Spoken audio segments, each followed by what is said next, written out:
All right, I guess I will go ahead and start then. I chose this title before I knew that Michael Wilson was going to do Wreck and Crash Mail as part of this series in his June 8th presentation. He did a really good job of covering train, ship, and air disasters, but left some other disasters for me. And I'll show examples of some of my favorite covers in the Wreck and Crash Mail category before we get into postal larceny. Let me begin with the Pan American cover that Colin will put up. This is one of four known survivors from the plane crash over Lockerbie, Scotland, that killed 259 passengers and crew. There were no survivors from that, only the four letters that were found. After 40 years, I think probably it's not likely that there will be very many more. I do have a personal connection to this. I, at the time, was in the midst of my 45-year career in the State Department, and the night this happened, December 21, 1988, I was called into work because we had to call the families of those who'd been killed in the crash. That's something most people don't know, but in the U.S., the State Department is responsible for doing that when there's a crash overseas. Anyway, not the happiest of evenings that I've ever spent. The next item is the Hindenburg crash cover. It's sort of a mess, but that's what you expect. It was wrapped up with cellophane by the post office, and you see in the upper right corner an officially sealed label. And this is one of 181 pieces of mail that were salvaged from the Hindenburg crash, but not all of those are actually known. I believe it's something like 136 or thereabouts that actually exist today. Next is a non-crash cover. This is a special delivery because 16 cents was paid on an early flight, actually September 5, 1918, from New York to Chicago. Because of weather and technical issues, the plane had to actually do some unscheduled stops, so it was late getting to Chicago. And you will note that there is a note saying that it was delayed by train delay. This is because there were no hand stamps at this point or machine stamps that said there was a plane delay.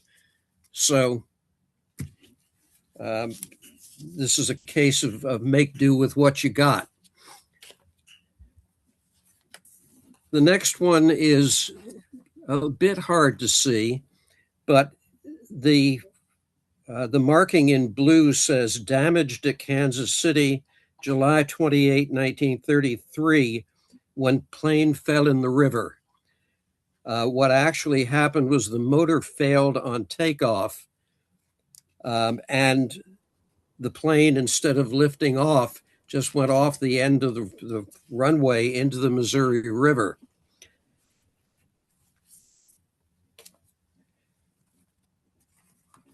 Train delays. There are many different types, but the bottom cover is one that I find particularly interesting. It was in a pouch that was found on the railroad tracks.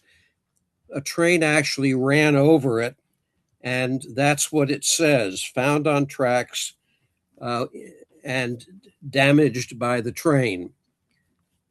Another 1933 cover, also having to do with trains, is the next slide. And that has the top cover, which is a Christmas card from Akron, Ohio to Silver Lake, Ohio on December 21, 1933. Unfortunately, as the notice says, well, I'll just read the notice.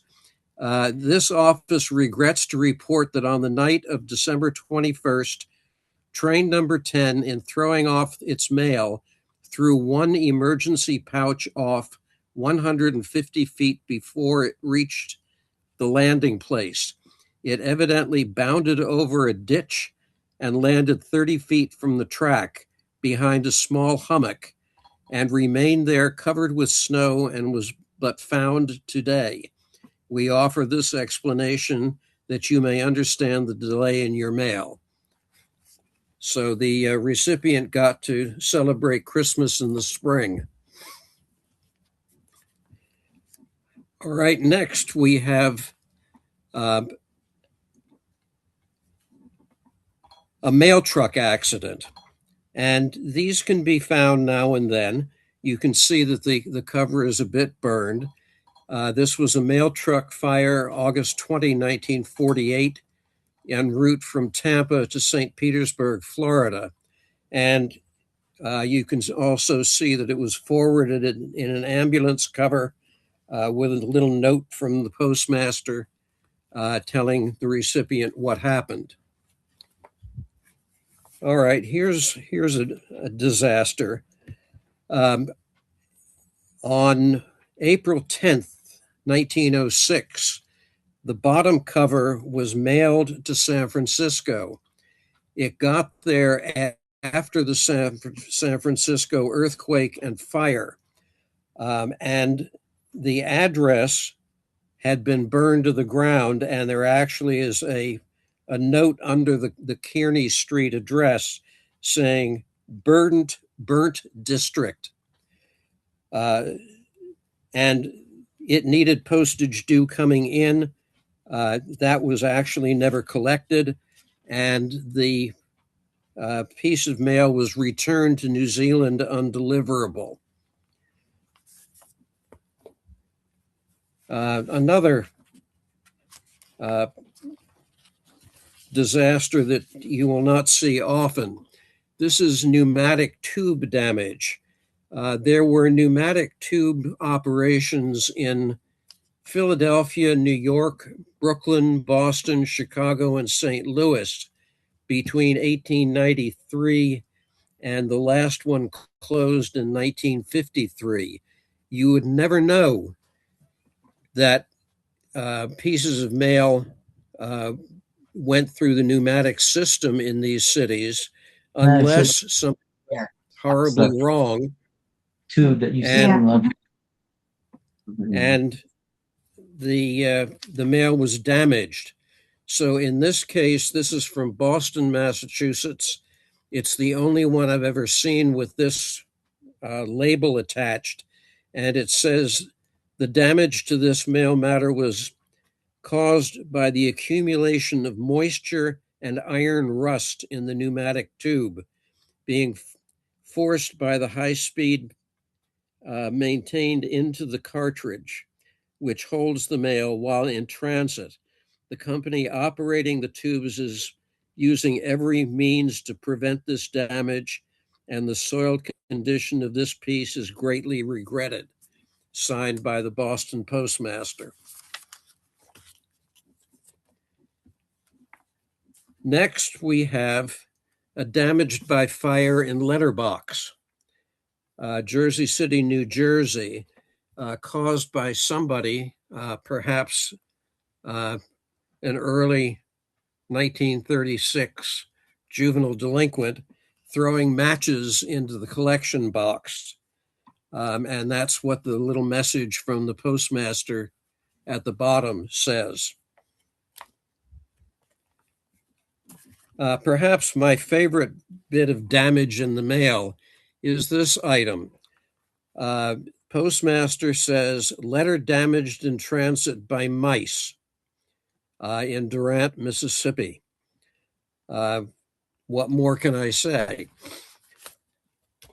Now, this is one, and Colin, don't go yet to the next one. Okay, well, that's fine.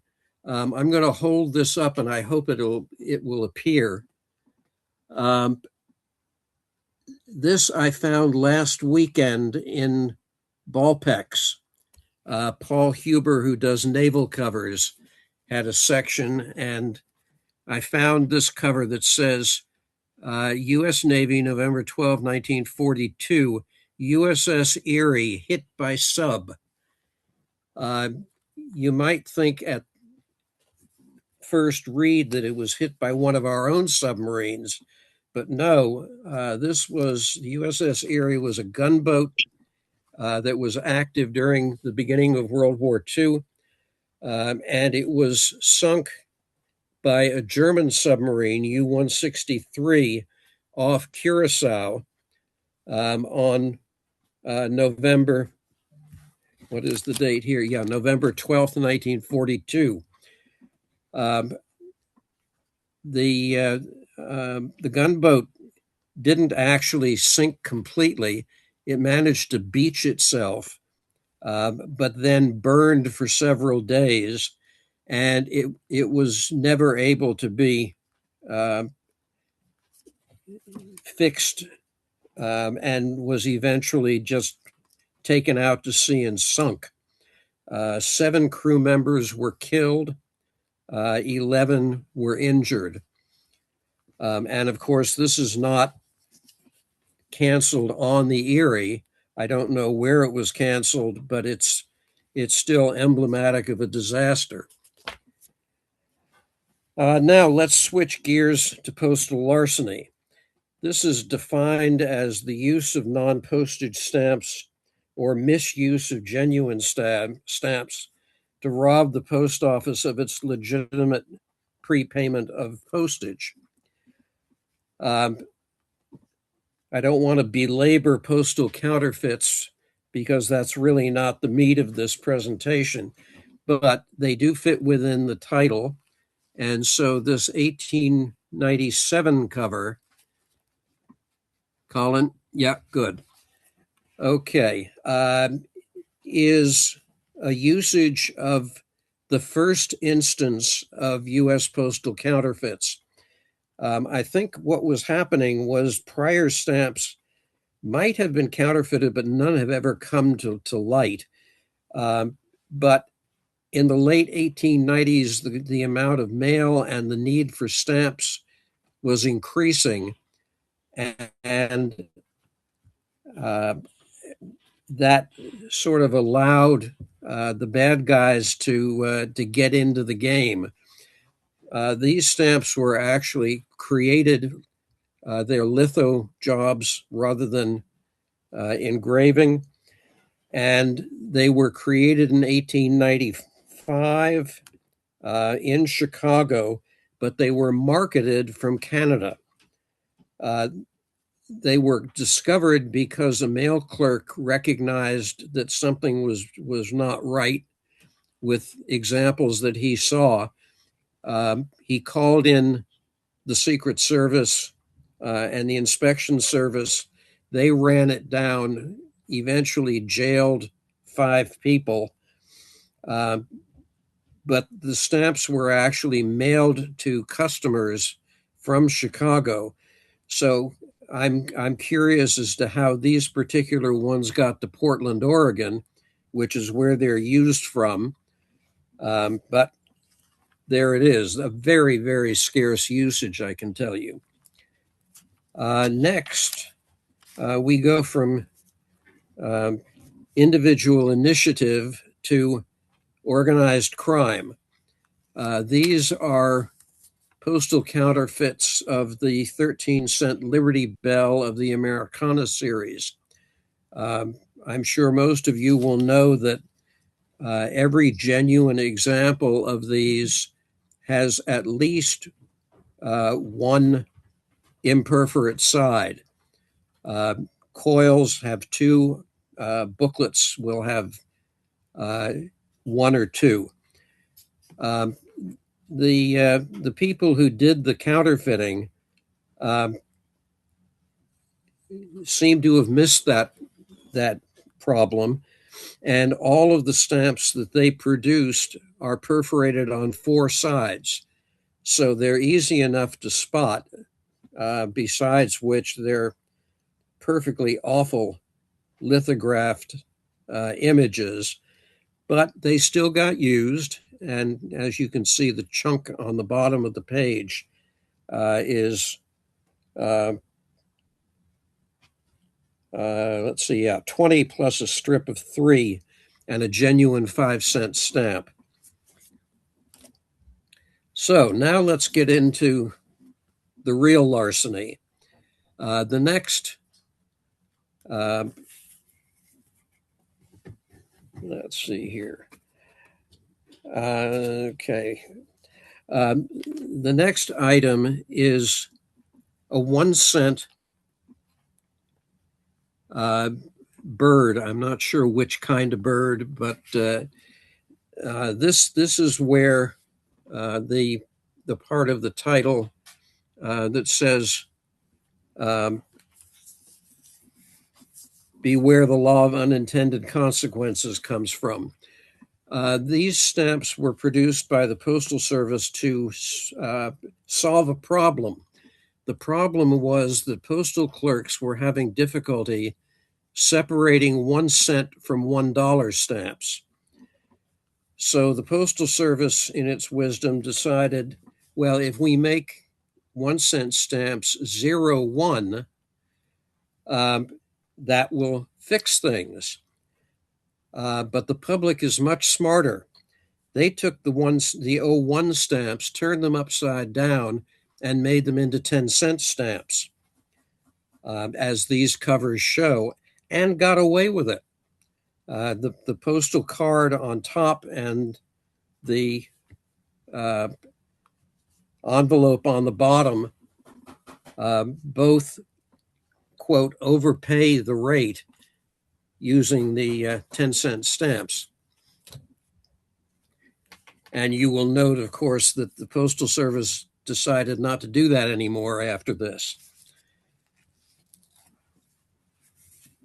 Okay, the next one. If you all have artists in you, here's something you can try. Simplicity in graphic design can make an image easy to copy. If you look carefully at the two images on these envelopes, the cover on the diagonal one was hand-drawn, though not canceled, probably because it didn't pass the machine that detects tagging.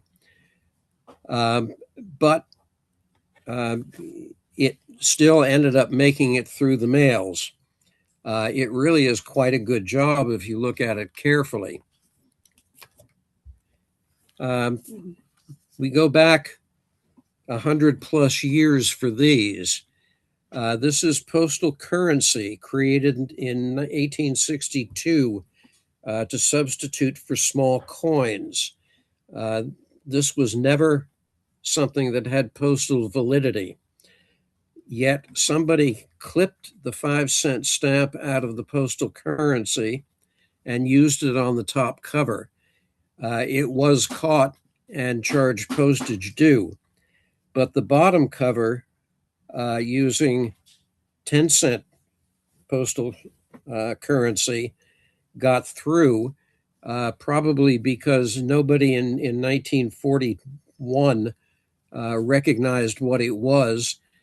And, who knows, maybe it could be a stamp. All right, next we have a very expensive cover, at least for the person who sent it. Unfortunately, the $10 that the duck stamp cost did not go to the Postal Service. It went to the Fish and Wildlife Service of the Interior Department.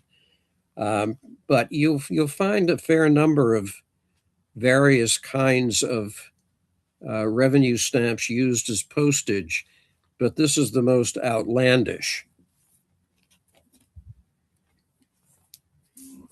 In the category of anything that can go wrong will, we have next a food stamp from 1954 used for postage. This is one that didn't make it through the system. It was returned for postage and apparently not reused. But it's a 25-cent food stamp. The envelope is marked special delivery, and it only got special delivery back to the sender. Another of my absolute favorites. This is a Hanes underwear label for a size 30 pair of briefs. Find me another one of these. I don't think it exists. I think it's just a fabulous piece. This was 1999. The rate was 33 cents, and there it is, 33 cents. Next, we have something that the Postal Service definitely should have recognized. It's a return address label used for postage successfully. Sometimes you're just left to scratch your head. Okay, onward to a mailometer ad label that was used for postage in 1910 in place of a 2-cent Washington stamp that would have paid the proper rate. Unfortunately, I know this came out of Michigan, but I'm sorry, out of Chicago, but where it went, I do not know. Quite a nice piece, though. Next, we have a Confederate cover. Well, not really.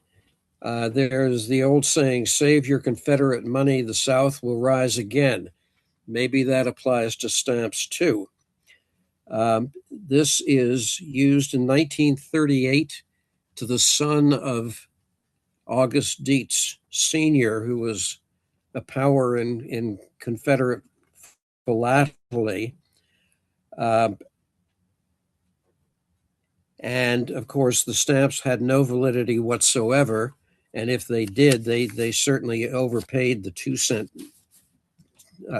that was due. You all are familiar with Mad Magazine, I'm sure. They put out a series of stamps mocking various things. The one at the left is TV show rating services, 15th anniversary. The bottom one is perhaps a preview of the 2028 election. And here we have Alfred E. Newman for president. This is used in 1966. Another phenomenon in philately you may be familiar with is the Wilkinsburg Stamp Club near Pittsburgh, Pennsylvania. And each year since 1961, they have put out a spoof sheet that makes fun of contemporary U.S. stamps.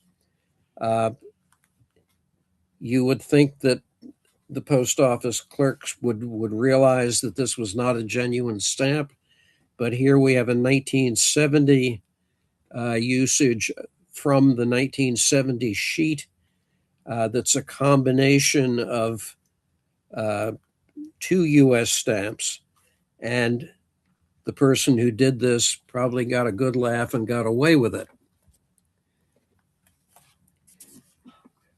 Okay, we have demonetized stamps. In 1861, the 1857 issue was demonetized because the US government did not want stocks in Southern post offices to be used and replaced these with our 1861 issue. This was used in 1928. And of course, you can't expect postal clerks to know what stamps have been demonetized dozens of years earlier. So again, the sender got away with this one. Next, joint issues have been a bit of a problem for the Postal Service. In this instance, this is the Florida stamp that was joint issued with Spain. This is the Spanish version of the stamp, which looked exactly like the US one, except ours said 5 cents and this says 3 pesetas. Here we have a postal clerk who had his head on straight. He caught it and returned it for 5 cents postage due. Now you can still get some pretty outstanding, unusual things. These three covers all have parts of the margins of issued stamps. You can see on the top where the maple leaf came from. Below that is the Pacific 97 stamp. And below that is a teddy bear. All three of these made it through the Postal Service. All right, another favorite of mine. This is one where the sender made their own postal stationery, basically. Did a Xerox of the 22-cent puppy love stamp and sent the whole thing through the mails. This is another one that got caught, and there's a letter from the inspection service saying that photocopying is illegal, and it refers to Domestic Mail Manual 146.2, saying that you could be fined $300.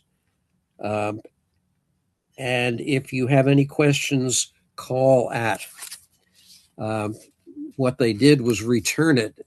The person was never subjected to the $300, but presumably could have been if they kept trying it. Okay, this is one I wouldn't have thought of.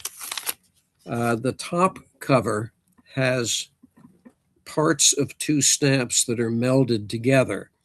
The top part was cut from an uncanceled stamp, or a stamp that had a cancellation only on the bottom. The bottom part likewise was cut from a stamp that had cancellation only at the top. They were put together quite artfully and used, and got away with it. The next cover is the one at the bottom, and this is a 16-cent postal stationery that was issued at 16 cents because the Postal Service thought that they were going to get away with a proposal to raise the rate from 13 cents to 16 cents. It didn't happen, and at the last minute, they had to put a reduced rate next to the stamp. But was it Ben Franklin who said, "A penny saved is a penny earned"? the sender of the envelope put a stamp um, over the re-rating and then managed to save a penny. Okay, next we have a hand-drawn 1968 stamp. The basic stamp is the "Don't Tread on Me" U.S. postage 6 cent of the 10 different early U.S. flags. The person who recreated this stamp did not follow it exactly. If you look at the bottom under the snake, it says, "Don't mess with me," rather than "Don't tread on me." And the vertical on the side says, "Do postage 6 cents," instead of U.S. postage 6 cents. Um, Again, it managed to get through the system. Next,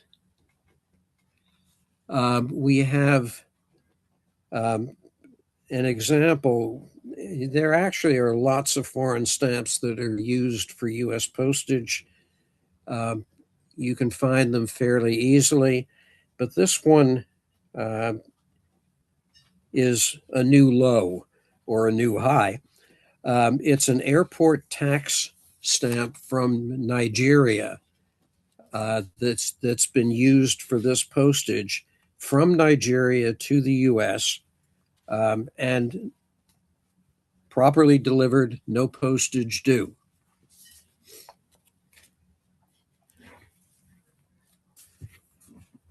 Almost anything will suffice for uh, postage that you don't have to actually pay for. Many of you will know that proofs in the early years were not terribly popular, didn't count for much money, but they could be shaved and used for postage. And that's what has happened with these 3 covers, all successfully. Uh, Certainly, the bane of our existence is these gold foil reproductions. Um, and this is a reproduction of the 20-cent Washington commemorative.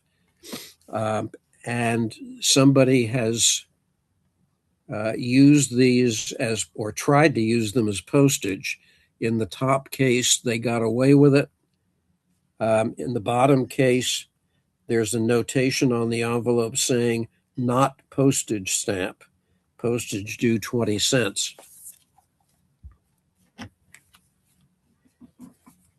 All right, back to Christmas. I don't know who Maggie Kate is, but she designed a whole bunch of stamps that were sold in a little booklet for the non-existent countries of Toyland, Santalandia, uh, Clausland, etc. Um, the cover at the top, which I find quite amazing because she was allowed to get away with showing a value on the stamps. In this case, 29 cents for Santalandia. And together with a genuine 3-cent stamp, it paid the 32-cent postage rate and got through successfully. Finally, I'm not sure what's going on here, except that perhaps the top of one of these World Columbian stamps had received some sort of cancel, but it was torn off, and the only thing on the envelope is the bottom 4/5 of the stamp. Does not have any value on it, but it got through the system. So I have another 40 examples in my collection, but these are the highlights. And this ends the formal presentation. I'm happy to take any questions in the remaining time. I'm also happy to hear from listeners by email. If you want to get in touch, I'm at jmhstamp@verizon.net. So thank you all for uh, attending, and we'll take questions. Okay, John, thank you very much. I was just going to make a couple of comments before we open it up to questions from everybody. You did manage to squeeze in the statutory Wisconsin cover, the one to Union Grove, Wisconsin. So congratulations. You've continued the tradition that each and every talk should include at least one Wisconsin item. In the chat, somebody very kindly mentioned that the 1 cent bird, where you were a little uncertain what the bird was, apparently the bird is the American kestrel. I take absolutely no credit for that.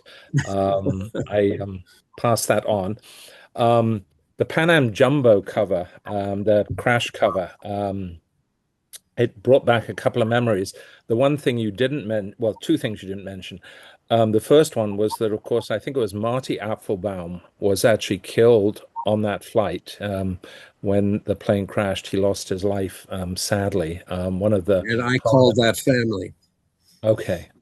And the other thing, and this is just by way of an add-on, the late Neville Pollicow in his South African airmails collection had a FedEx package which had gone, I think, I don't remember the details because this is like 20 plus years ago. It, I think, originated in South Africa, had gone to the UK, and then was also loaded on the Pan Am Jumbo. And in his collection of South African airmails, he included that FedEx item. I don't know if that comes in your count of four or whether that only counts with post office items. But seeing that item in your collection reminded me of Neville's FedEx package. So Well, at that point, oh, sorry. I only collect post office screw ups like this, but I would not turn that down if it crossed my path. Yeah, I don't know what happened to it. I know his collection was sold some years ago, and I honestly don't know what happened to that item. I'm sure it's out there somewhere, but exactly where I don't know. So, questions, comments for John, please. Marianne, I don't know if there's a way of conveying questions from anybody in the MPS audience. Anybody here have a question for John? Yes, I did not see in your seal collector. I would have thought amongst the examples you showed, you might have had a few Christmas seals that were used as postage. I didn't see that as a category. Question. A few of them. Question was about Christmas seals, Yes. and you don't have any in the presentation, but I'm assuming they exist. They definitely exist, and they're actually fairly common, which is why I didn't include them here. The Postal Service was burned early by Christmas seals and came up with a rule that a number of foreign countries adopted as well, saying that you couldn't put a Christmas seal on the front of the mailed item. That was largely ignored by the Postal Service because they would have had just dozens and dozens and dozens of mail pieces that they would have had to return. But yes, they exist. They exist as being used for postage. They exist in front of envelopes and postcards. And it's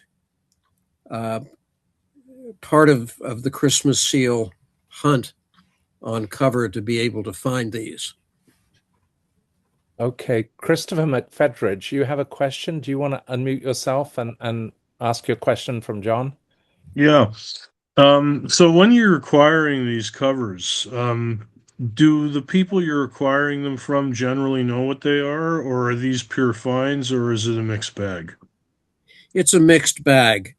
Um, some dealers, and mostly I'm poking through boxes and boxes of mostly cheap covers. Most dealers think of these as being curiosities without a lot of value. Then you'll run across like the 1910 cover um,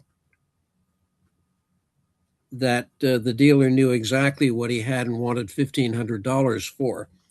But it was Uh, the best example of that I had ever seen, so I paid it.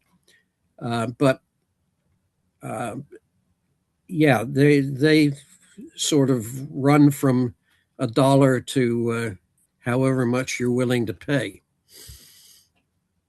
Interesting. Okay, John, there's Thank a you. few other questions. There's an addition on the Pan Am Flight 103. Dan has just mentioned that there is a 6-episode miniseries about Pan Am Flight 103 recently added to Netflix. So just I pass that along. Stephen has a question. When the bogus letters that have return names or identified, do you think these people were actually prosecuted by the Postal Service? I would say hardly ever, maybe never.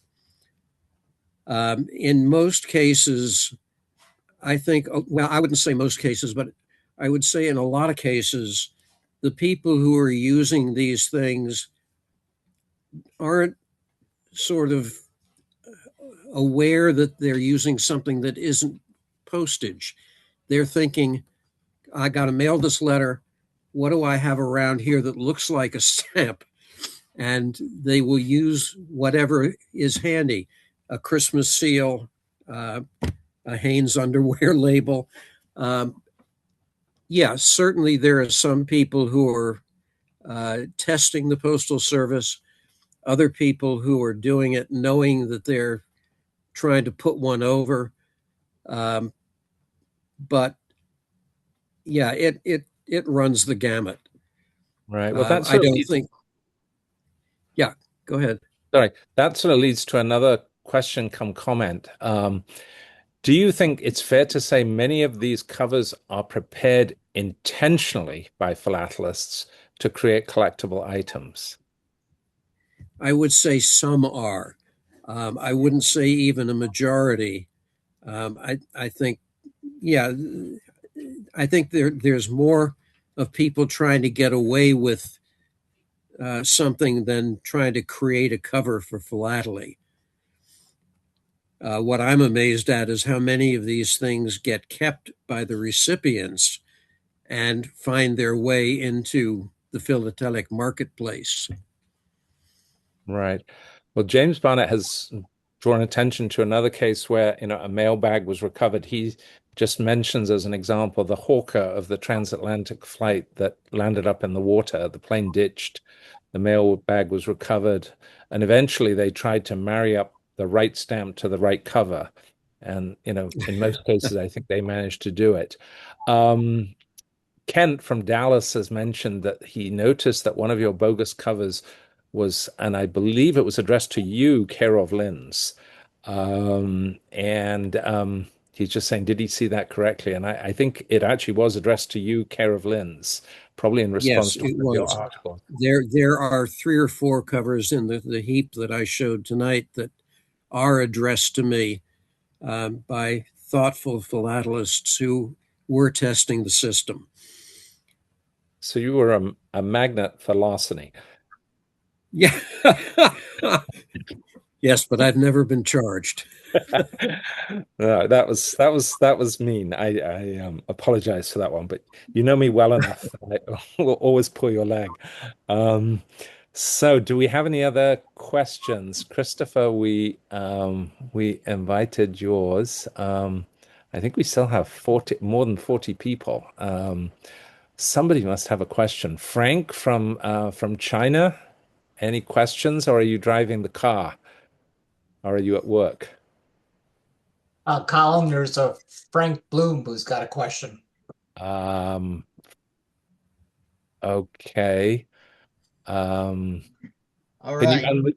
I Okay, did. great. I finally got there. Okay. It's the fact that I have three things for Mr. Hotchner. I worked for the state government for 30 years, and part of my job when I first started was the mail. I opened the mail for everything that came in our agency.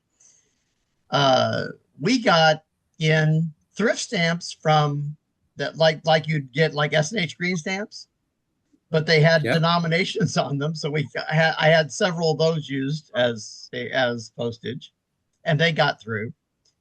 I had when postage rate was 20 cents, they put 2 dimes on the cover and taped them on, and it got through. And then, of course, we had at that time when the postage rate went to 25 cents, Easter seals had their 25th anniversary. And they made their Easter seal with a big 25 for the 25th. And it was like right dead center of the thing. And I got at least 10 of those into the agency where they had used the Easter seals as the 25-cent stamp because they thought they were valid postage. No, of course, I that's was terrific. dealing with people that are unemployed. So they were trying to use anything and everything to get their mail to us. No, that's neat. I appreciate knowing like that. those chuckles. I Yes. call all these things as postal oops. Great, thank you. All right. Now let's see. I'm just going through the questions, comments. Frank from Shenyang says, excellent presentation. And thank you. And let me see. I think, Mike, am I missing any other questions or comments? I do not see any, Colin. Okay. All right, Colin, can I do a commercial? Oh, absolutely, absolutely, because I'm going to do a commercial about you next. So Okay. I'll let you I'll let you do yours first. All right. I'm in the process of publishing a book that will show my exhibit of U.S. postal counterfeits up to 2004, when the Bureau of Engraving and Printing got out of the business and the Chinese got into it. That will be available by Milkapex, and I expect to bring a small box of them. And they will also have a larger selection of my Postal Larceny pages as well. So I encourage you to come buy a book. Okay, well, that was a very quiet advert, so I think that was fine. I will now put in my advert for you, and that is that 2 weeks from now, on the 24th of August, we're going to have a somewhat innovative presentation. The 3 judges for Milkapex, which include John Hotchner, the other 2 judges being Andrew Kelly from Colorado and Ken Martin from Bellefonte, Ken Martin from the APS. We're going to have a session where you get to meet the 3 judges. The 3 judges will talk a little bit about themselves, then about the judging process. And then there'll be an opportunity for you to all ask questions of the judges, make comments, make suggestions. I don't know how the judges will react if you try to promote your exhibit, but we haven't said you can't do that. But I would encourage you all to join us on the 24th of August at 7 o'clock Central Time. We will then take a break for Labor Day.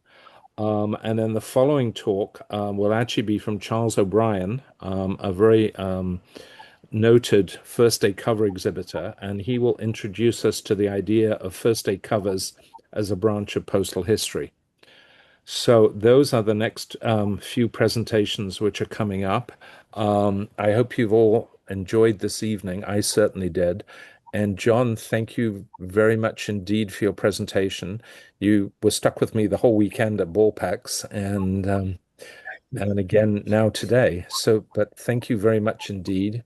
If there are any final comments or questions before I actually close the meeting, please let us know. Dane said, thank you, John. Excellent as always. So another compliment. And Ken Trenton is giving you a thumbs up. Another thumbs up. You are, you are very popular. You're getting lots and lots of thumbs up. So thumbs up, but no thumbs questions. up back. Yeah, thumbs up, but no questions. So at that point, I'm going to stop the recording. Yeah, you are.